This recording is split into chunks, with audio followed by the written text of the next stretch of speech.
পাকিস্তানের গভর্নমেন্ট ভেবেছিল যে এটা হচ্ছে পুরনো ইন্ডিয়া, যে আমাদের দেশ থেকে টেররিস্টরা বারবার গিয়ে অ্যাটাক করবে আর আমরা ইন্ডিয়ান আর্মিরা চুপ করে হাতে চুরি পরে বসে থাকবো আর দেখবো, আর বারবার আমেরিকার কাছে গিয়ে বসে বসে কাঁদবো। এইটার সেই পুরনো ইন্ডিয়া নেই যেখানে ইন্ডিয়ানরা শুধু কান্নাকাটি করে। পাকিস্তানকে এইবারে জবাব দিয়ে দেখিয়ে দিল যে ইন্ডিয়ার সঙ্গে তুমি যদি পাঙ্গা নাও, ইট ছুড়লে পাটকেলটি তোমাকে খেতেই হবে বস, কিচ্ছু করার নেই। বারবার টেররিস্টরা অ্যাটাক করে যাচ্ছে তোমাদের দেশ থেকে, তোমাদের কোনো যায় আসে না। আমরা ইন্ডিয়ান ভাই, আমরা সবার সামনে আঙুল তুলে দেখিয়ে দেবো আমরা অ্যাটাক করেছি, নে তোদের টেররিস্ট বেস ক্যাম্পে আমরা অ্যাটাক করেছি, দেখ, পুরো ওয়ার্ল্ডকে দেখিয়ে দিয়েছি। আর তোমাদের দেশ থেকে লুকিয়ে লুকিয়ে মুখের মধ্যে গামছা পেয়ে পড়ে, মুখের মধ্যে পট্টি লাগিয়ে মানুষকে মেরে দিয়ে চলে যাচ্ছ। আর কোথা থেকে আসছে? ওরা কি আকাশ থেকে টপকায়? ওরা কোথা থেকে টপকায়?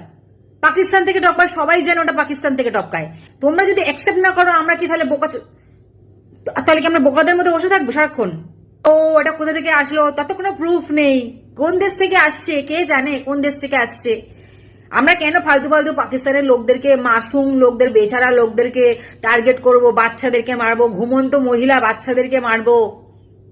তোদের দেশ থেকে যখন টেররিস্টরা আসে না, তখন দুবার ভাবে না মারার আগে। আর আমরা ইন্ডিয়ান আর্মিরা বসে বসে ভাববে যে ওখানে মহিলা শুয়ে আছে না বাচ্চা শুয়ে আছে। আর যেসব লোকেরা বলছিস না মুসলিমদেরকে আমরা টার্গেট করছি আজকালকার যুগের, ওই যে দুটো মহিলা যারা গিয়ে অ্যাটাক করেছিল তোদের দেশে, তোদের পাকিস্তানে, তাদের মধ্যে একজন মুসলিমই ছিল। আমরা মুসলিমদেরকে টার্গেট করি না, মুসলিমদেরকে নিজেদের ভাবি, তাই জন্য মুসলিমদেরকেই নিয়ে গেছিলাম তোদের দেশে অ্যাটাক করার জন্য।